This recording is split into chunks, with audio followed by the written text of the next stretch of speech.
Yeah. After my colleagues have finished the first presentation, we will start the second one, which is about corporate governance and financial record. As you know, Harley Davidson is a publicly traded company. That is, it has an outsider system. And the characteristics of such a system is that the primacy of shareholder rights, existence of an active market for corporate control, and the owners of the firm tend to have a transitory interest in the firm. Type 1, it has a type 1 agency problem, that is, there's a high separation between ownership and control. This is the balance sheet of the Harley Davidson. It shows the internal actors, external actors, and as you see, we have related party transactions with managers because there's a high separation between ownership and control. Now we move to the corporate governance systems. Because ownership is so diffuse, that is, we have large numbers of small shareholders, there is no incentive for one shareholder to take control over monitoring the managers. This is why Harley Davidson follows the agency theory. The agency theory says there's an inherent conflict between the interest of a firm's owner and its managers, and it tends to align the interests of owners and managers. However, there are the monitoring mechanisms to minimize the agency costs. For Harley Davidson, it has an independent board, that is 10 out of 16. And according to JDP, Harley Davidson is known to have a heavy board of activists. As for the financial leverage, total debt to total asset ratio is decreasing. This means that the company is using less debit to acquire assets. Harley Davidson versus Honda, Yamaha, Suzuki, Kawasaki, and others. As you will see from this diagram, that Harley Davidson is better than the others.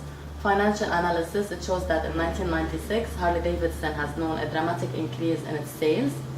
As for the liquidity ratios and asset management, also in the past 5 years, they have been tremendously improving.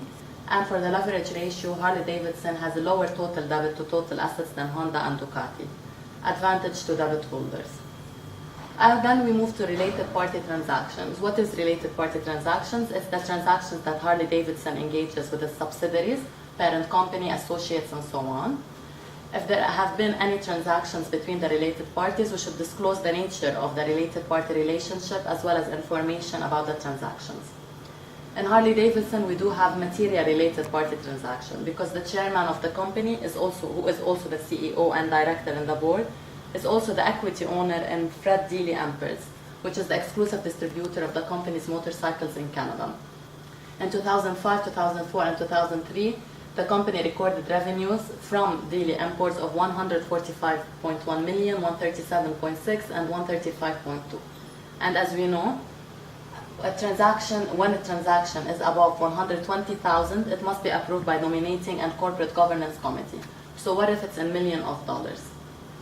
Harley Davidson also has account receivables due from Dealey imports of 14.8 million and 13.1 from December 31, 2005 and 2004.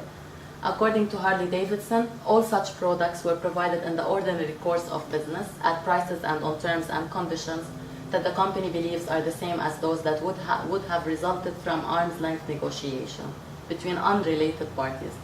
However, for us, we have to ask the question of whether such transactions are really beneficial for Harley Davidson or not. But since we do not have so much of revealed information, we can never know. Thank you.